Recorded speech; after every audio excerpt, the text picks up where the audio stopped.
भगवान शिव उस बट वृक्ष के नीचे जाकर विराजमान हुए। शंकर जी का नाम बटकेश्वर महादेव पड़ा। क्या नाम हो गया? जम के बोलिए, बटकेश्वर महादेव।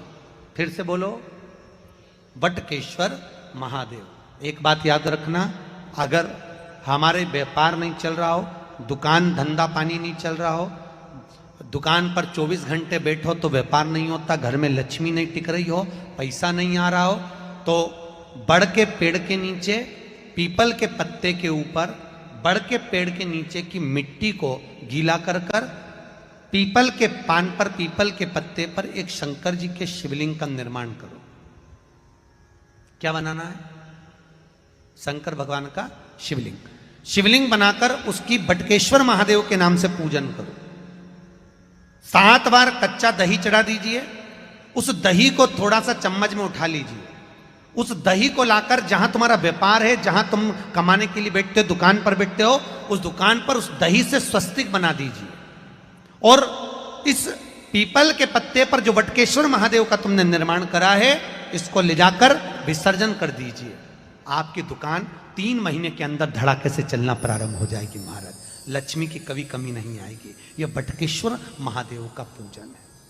कौन से महादेव है? जम के बोलिए, बटकेश्वर, शिव की आराधना। भगवान शंकर बटकेश्वर के रूप में विराजमान।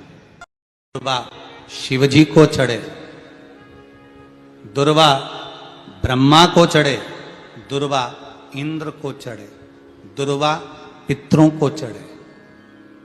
कितना सुंदर कहा है। जिसके घर में पितृदोष प्रबल होता है, बहुत प्रबल पितृदोष है, तो उसके घर के जहां पानी का मटका रखा था, पितृदोष मालूम है ना? पितृदोष का लक्षण क्या होता है? 1 रुपए कमाओ, 1.25 रुपए खर्च हो, समझ लेना पितृदोष है। रात्रि को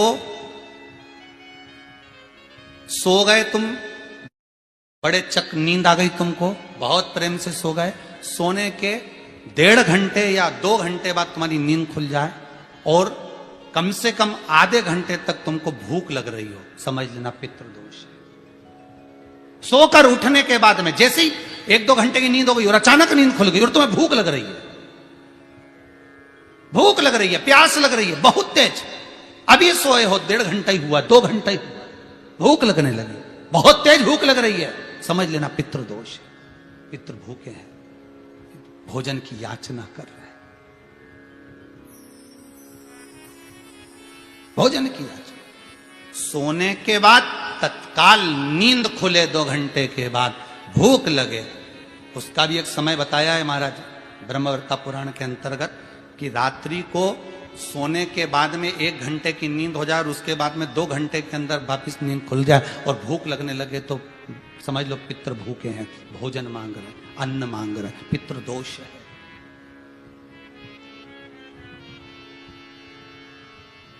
पितृदोष का कुछ कुछ वर्णन किया गया है।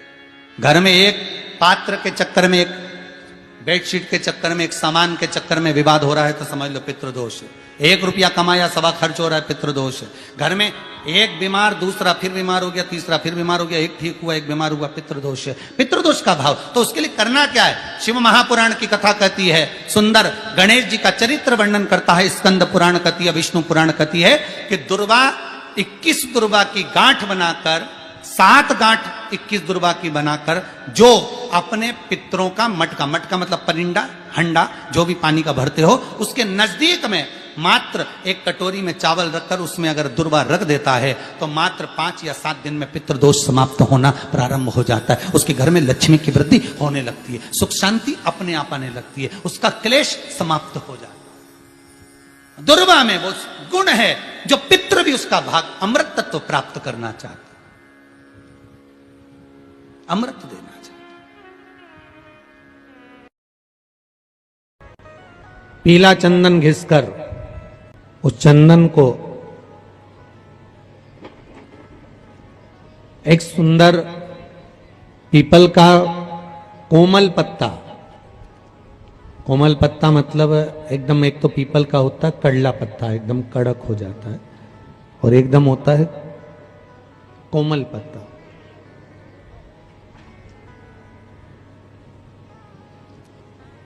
उस पीपल के कोमल पत्ते पर पीला चंदन घिसकर, जो वो चंदन होता है, उस चंदन को घिसकर उस चंदन को उस पत्ते पर रख लें। और महाराज उस पत्ते को मध्याह्न के समय पर, जैसे जब सुबह के समय पर सारी पूजन हो जाए, अर्चना हो जाए, भगवान शिव के मंदिरों में जल समर्पित हो जाए, उसके बाद में जब बाबा एकदम आनंद में विराजे हों, तब जहां शिवलिंग रखा होता है, सब्सक्राइब करें हमारे चैनल मनोकामना पूर्ति उपाय को, बेल आइकन दबाएं ताकि आप अपडेटेड रहें हमारी हर एक वीडियो से।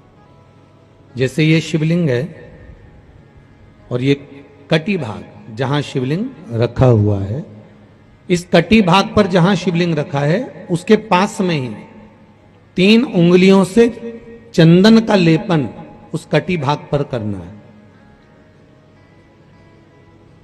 जो उंगलियां लगी रहेगी उसी को अशोक सुंदरी वाली जगह पर स्पर्श करना है।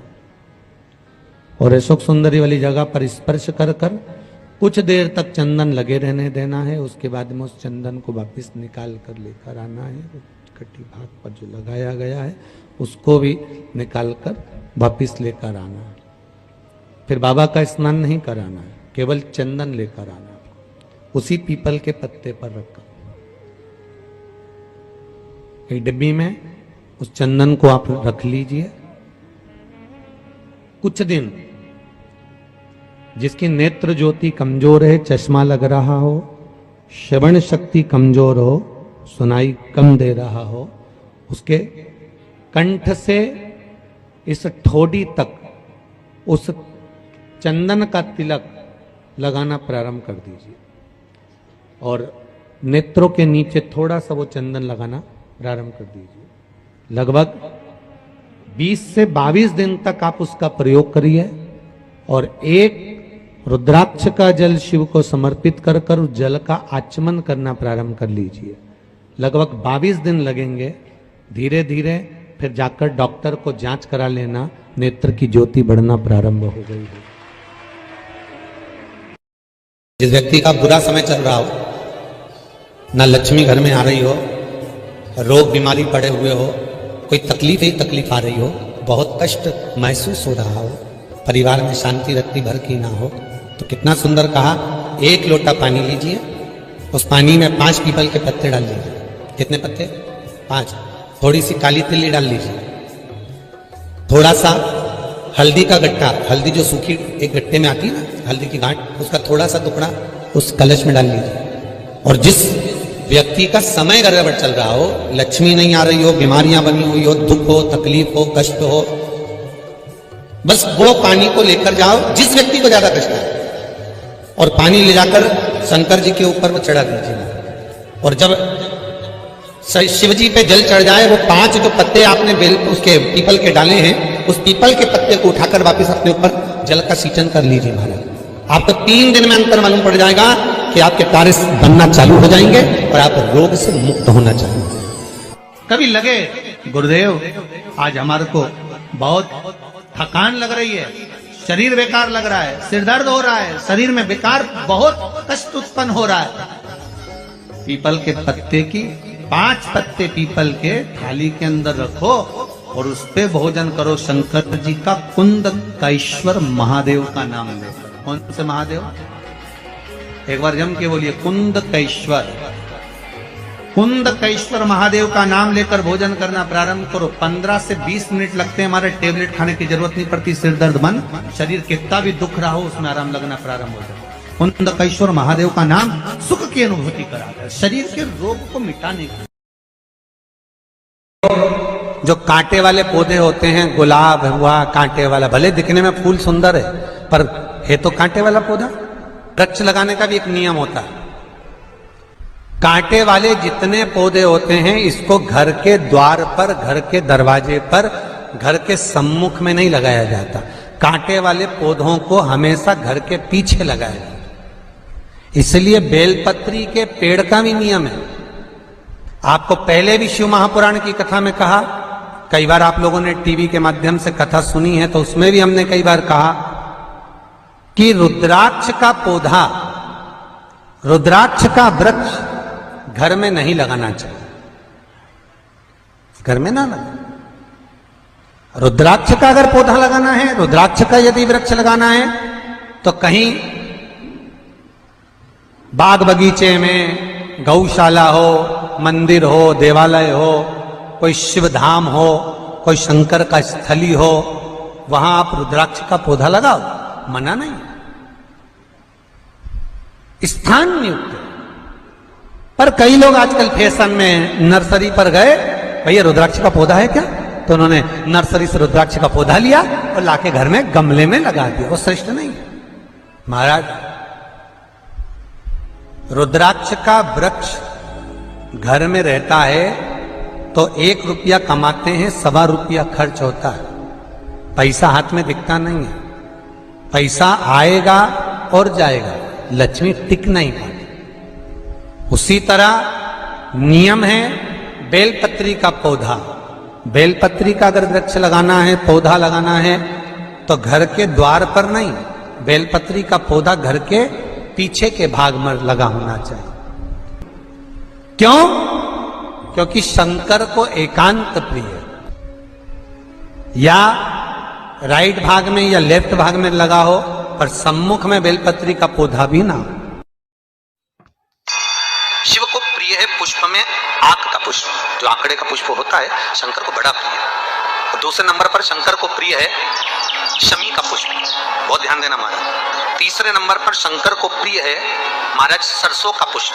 सरसों होती है ना, जो राई अपन बोते हैं, सरसों बोते हैं, उसमें पीले कलर का जो पुष्प लगता है। हमारा तो निवेदन रहता है जब तक सरसों आए तो प्रयास करा करो कि सरसों के 108 पुष्प शंकर भगवान पर चढ़ाना प्रारंभ कर दो। महाराज ये पक्का है कि वर्ष भर कोई बड़ी बीमारी आपको घेर नहीं सकती अगर सरसों के फूल शिव को चढ़ रहे हैं तो।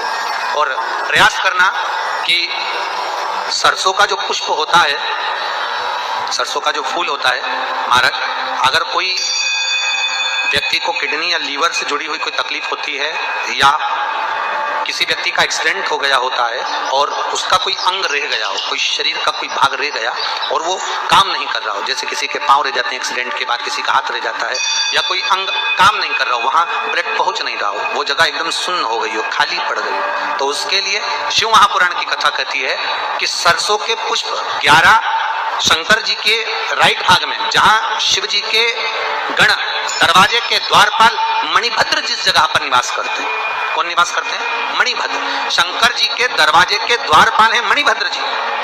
तो मणिभद्र दरवाजे के द्वारपाल में राइट भाग में मणिभद्र जी विराजते। मतलब राइट भाग कौन सा हुआ? जब आप मंदिर से बाहर निकलेंगे तो राइट भाग, मंदिर में प्रवेश करेंगे जब राइट नहीं होना चाहिए, आप मंदिर से जब जाएं तो राइट भाग। मतलब आप मंदिर से राइट से जाएंगे तो शंकर जी का भी राइट हो जाएगा, क्योंकि शिव जी ऐसे बैठे हैं तो शंकर जी का भी राइट हो गया, देवताओं का भी राइट हो गया, तो राइट भाग सीधा हाथ मणिभद्र जी का। 11 सरसों के पुष्प मणिभद्र के उस द्वार पर आप रख दीजिए, और मणिभद्र के द्वार पर रखकर अंदर जाकर 108 वापिस जब आप बाहर निकल रहे हैं, ये पुष्प आप रखने के बाद एक बार बाहर जाएंगे, फिर वापिस आएंगे मणिभद्र रखने के बाद, और अंदर जाकर 108 सरसों के पुष्प शंकर को समर्पित करेंगे महाराज। उस सरसों के पुष्प जो शिव जी को आप समर्पित कर रहे हैं उसको वापस लेकर आएंगे, श्री शिवाय नमस्तुभ्यम बोलकर उस सरसों के पुष्प को महाराज सरसों के तेल की बोतल में उसको डाल लीजिए। शंकर भगवान को किसी भी प्रदोष में, शाम के समय प्रदोष काल में उस तेल को वापस ले जाकर चढ़ा दीजिए शिव जी को, उसको वापस लेकर आ जाइए। उस तेल का प्रयोग आप नाभि में डालिए, और जो शरीर काम नहीं कर रहा उस स्थान पर कम से कम 15 दिन 20 दिन तक उसकी मालिश करना प्रारंभ करिए। बाबा चाहेगा तो चलाने का प्रयास कर देगा और वो अंग, वो शरीर काम करने लगेगा।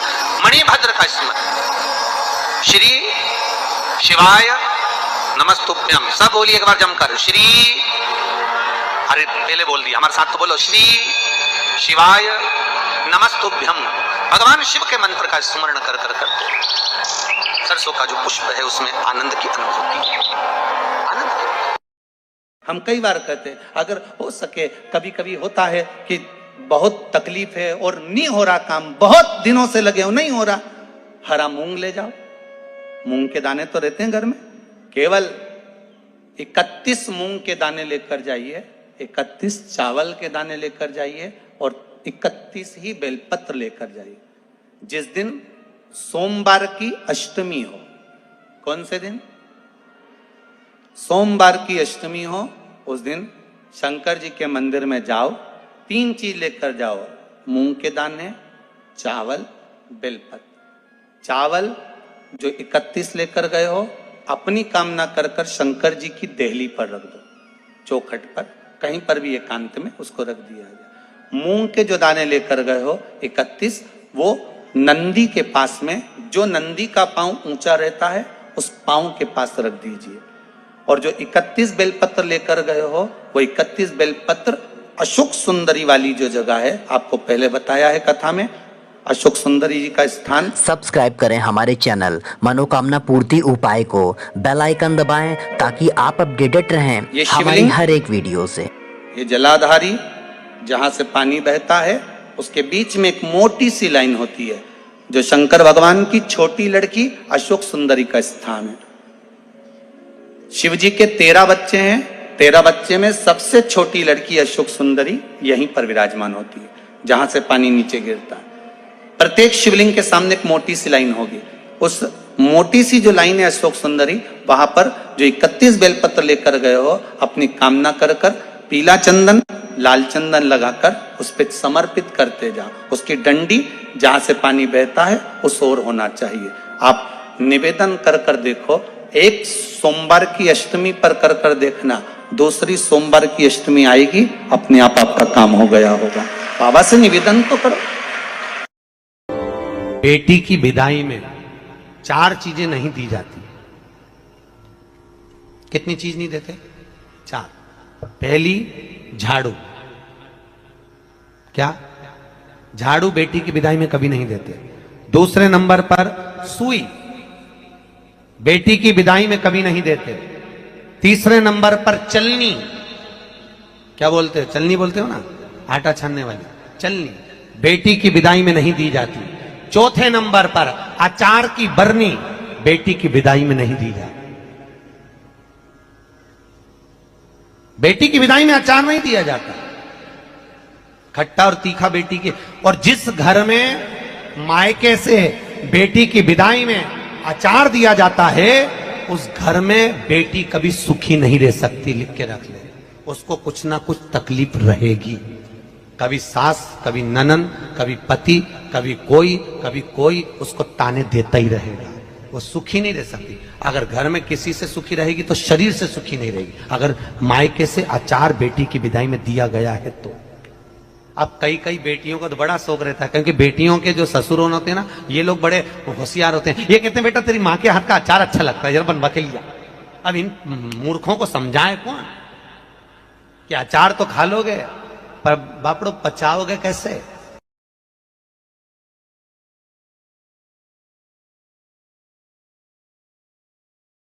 बात और याद रखिए, बहुत बड़ी समस्या, कोई निर्णय निकल ही नहीं रहा, कोई निर्णय नहीं आपके पास में, बहुत बड़ी समस्या।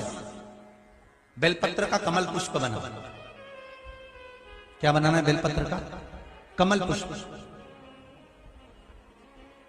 ये बेलपत्र के 21, 31, 51, 108 बेलपत्र को एक साथ लेकर कमल पुष्प का निर्माण करिए महाराज।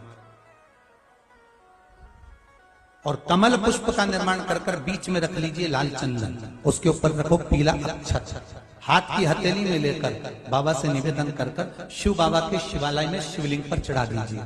शिवलिंग पर चढ़ाकर 7 लोटा पानी, 7 कलश जल शंकर पर धीरे धीरे अपनी कामना कर कर चढ़ाना प्रारंभ कर दीजिए। समस्या कैसी भी हो, निपटारा होकर।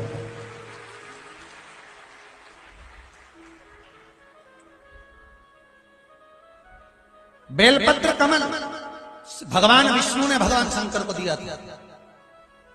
कौन सा कमल? बेलपत्र कमल। एक कमल रुद्राक्ष भी होता।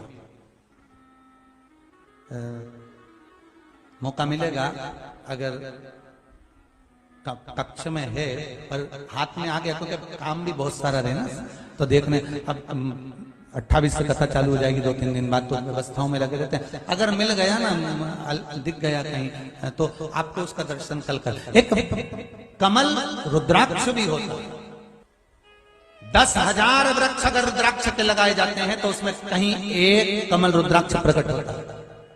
10,000 रुद्राक्ष के वृक्ष में एक कमल रुद्राक्ष बड़ी मुश्किल से प्रकट, बाबा की कृपा से उसका भी दर्शन आपको करा। रुद्राक्ष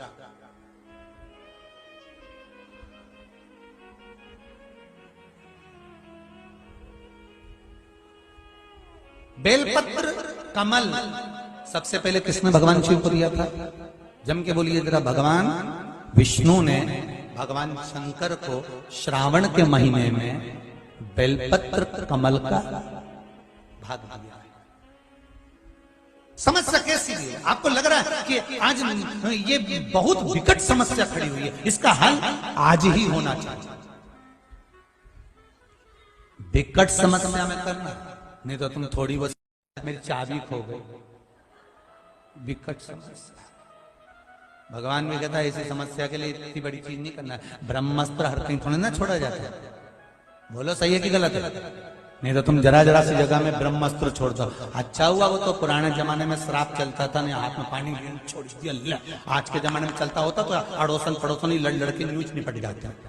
वो लाई अंदर मटका में से पानी भर के ले, अभी की अभी तो निपटा दूध ले, और वो उधर से ही वो ले तुझे निपटा दूं। तो भगवान तुमने अच्छा करा कि वो श्राप की प्रथा खत्म कर दी, नहीं तो ये इधर से देती वो उधर से देती, और बीच में जिसका मकान होता बापड़ा बीच में ही निपट जाता। तो धन्य है बोले।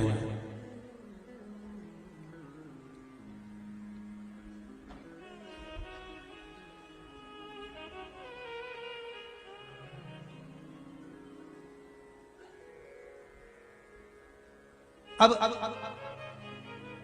ब्रह्म कमल जैसे होता है, सरोवर कमल जैसे होता है, राशि भाव कमल जैसे होता है, वैसा ही बेलपत्र कमल होता है। शिव को चढ़ते पर विकट समस्या में चढ़ते, बहुत विकट समस्या। कितनी पत्ती का बनता है? जम के बोलते जाओ।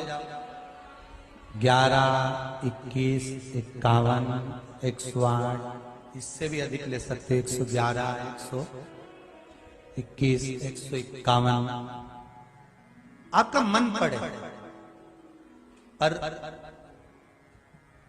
बनने के बाद में वो पत्ती का जो चिकना वाला भाग है ना, सीधा भाग, वो शिव जी के शिवलिंग की ओर होना चाहिए। तुम्हारा मुख उत्तर की ओर होना चाहिए। कहां होना चाहिए? उत्तर की। जहां से जलाधारी से जल, जलाधारी का जल कहां जाता है? उत्तर की ओर जाता है ना। तो तुम कहां बैठोगे? दक्षिण में। कहां बैठोगे? दक्षिण में तुम बैठोगे, उत्तर की ओर मुख कर कर। महाराज बेलपत्री के वृक्ष के नीचे बैठकर हाथ में एक बेलपत्र का पत्ता रखकर आप पंचाक्षर मंत्र नमः शिवाय, ओम नमः शिवाय, या श्री शिवाय नमस्तुभ्यम, या महामृत्युंजय मंत्र का स्मरण कर रहे हो, पर डंडी का भाग अपनी ओर, बेलपत्र की बीच वाली पत्ती का भाग बीच वाली उंगली की ओर रखकर अगर आप स्मरण कर रहे हैं और अपनी कामना कर कर बेलपत्री के वृक्ष के नीचे बैठकर उस पत्ते को सम्मुख रखकर बाबा से विनय कर कर एकांत में उस बेलपत्री के वृक्ष की छांव में, बेलपत्री के वृक्ष की छांव आप कामना कर कर उस पत्ते को शंकर भगवान के ऊपर समर्पित कर रहे हैं, तो ये जानकर रखें कि पार्वती और शिव का मिलन करवा रहे हैं और अपनी मनवांछित फल कामना पूर्ण करवा रहे हैं। क्योंकि शिव और पार्वती का जब मिलन होता है, शंकर पार्वती जब एक दूसरे के सम्मुख में होते हैं, शिव और पार्वती जब एक दूसरे के सामने अपने बच्चों के कारण एक दूसरे के सम्मुख में आते हैं, तो उनके चेहरे पर प्रसन्नता का भाव आ जाता है। तो फल, मनवांछित फल की कामना आप जिस कामना के लिए कर रहे हैं, विवाह के लिए, नौकरी के लिए, सर्विस के लिए, व्यापार के लिए, रोग मुक्ति के लिए, आप जिस कामना से कर रहे हो, बस उससे कहकर कभी सोमवार का दिन हो, क्योंकि शंकर जी को सोम प्रिय है, सोमवार का दिन चंद्र का वार शिव जी को प्रिय है, शिव जी को प्रिय है। बेलपत्री शंकर जी को जब चढ़ाई जाती है तो पीछे जो उसमें डूट होता है उसको तोड़ दिया जाता है। बोलो सही है कि गलत है? उसको तोड़ लेते हैं।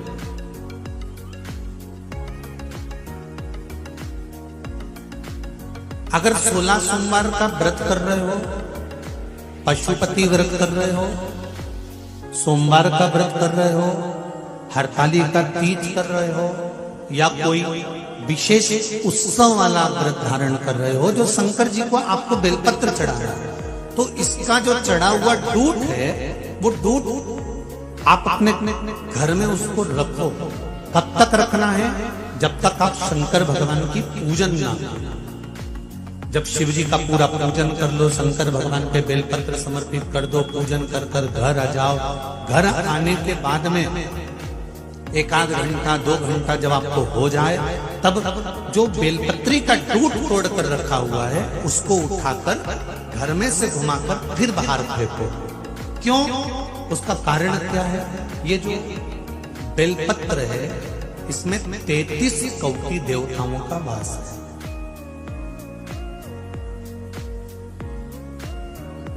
ब्रह्मा विष्णु महेश ये 3 पत्तियों के रूप में है।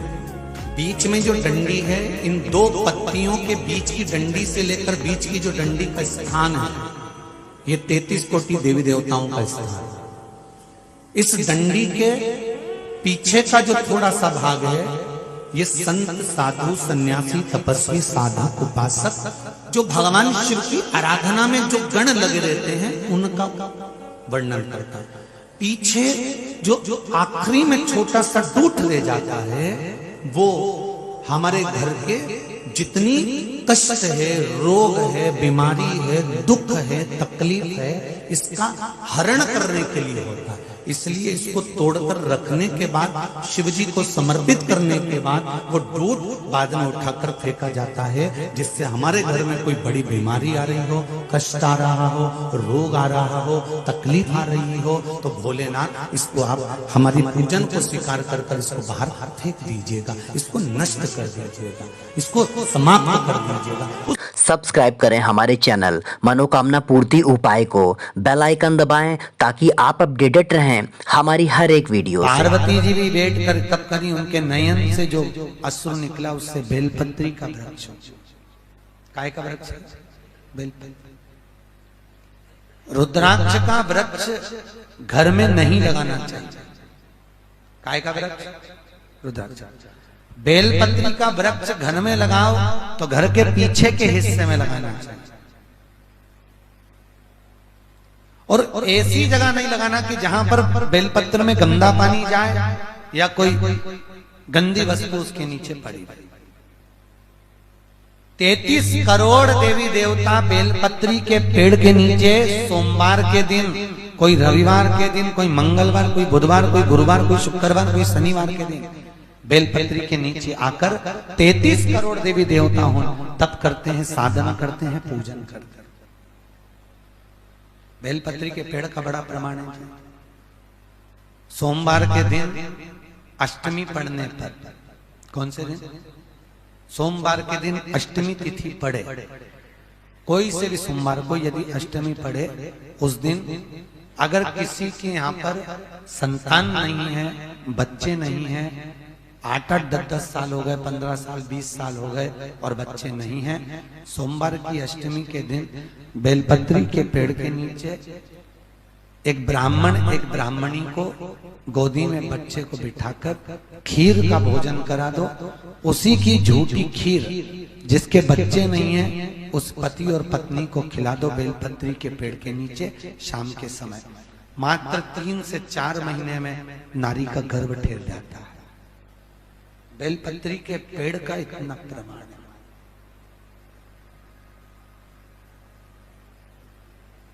एक बेलपत्री ऐसी होती है जो कि शंकर पर अगर चढ़ी हुई है तो वापिस उतार कर धोकर फिर शिव को चढ़ा सकते।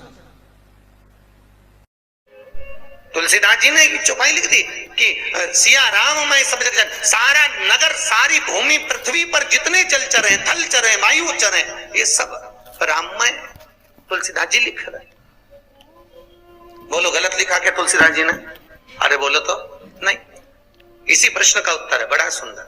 सिया राम मैं सब जग जानी, सब में राम समाया है, ये तुलसीदास जी लिख दिए, हर एक में राम समाया। इतनी देर में तुलसीदास जी चौपाई लिखे गंगा के घाट पर और तुलसीदास जी चल दिए। चले, एक बच्चा दौड़ कर आया, बच्चे ने दौड़ कर आकर कहा तुलसी बाबा से, बाबा बाबा उधर मत जाना, एक बेल आ रहा है, एक सांड आ रहा है, वो तुझे मार देगा। तुलसीदास जी ने बच्चे से कहा, तू जानता नहीं है, अभी मैंने चौपाई लिखी, सिया राम मैं सब जग जानी, जब सब में राम है तो बेल में भी राम है, बेल मुझे मार नहीं सकता, वो बेल मुझे नहीं मारेगा। तुलसीदास जी ने कह दिया, तुलसीदास जी चल दिए, सामने से बेल आया, तुलसीदास जी को सींग पर उठाया, पटक दिया, पांव से रोंदा, बेल आगे निकल गया। तुलसीदास जी वापस घाट पर आए, कलम उठाई और उन्होंने लाइन काटने लगे। कौन सी लाइन? सिया राम मैं सब जग जानी, करो प्रणाम जोर जुग पानी। जब तुलसीदास जी लाइन काट रहे थे, हनुमान जी महाराज सामने खड़े हो गए। हनुमान जी ने पूछा, क्यों रे तुलसीदास जी, क्या हुआ? तुलसीदास जी कहने लगे, मैंने हर एक में राम जाना है, हर एक में राम देखा है, बेल में भी मैंने राम देखा, तो फिर उस बेल ने मुझे मारा क्यों? बेल ने क्यों मारा? इतने में हनुमान जी बोले, रे तुलसीदास, तुझे बेल में राम दिखा तो वो बच्चा कहने के लिए आया था, उसमें राम क्यों नहीं दिखा? उसमें राम क्यों नहीं नजर? अर्थात डॉक्टर के मुख से भी कोई किलवा रहा है, किसी के कहने, तुम कहीं जा रहे हो और एकदम कहीं का आकर बोल रहे हो, किसी के मुख से अगर कोई किलवा रहा है तो वो शिव ही किलवा रहा है। दोस्तों, वीडियो को लाइक और चैनल को सब्सक्राइब करके जरूर जाइएगा आगे भी ऐसी ही मनोकामना पूर्ति उपायों के लिए। ओम नमः शिवाय।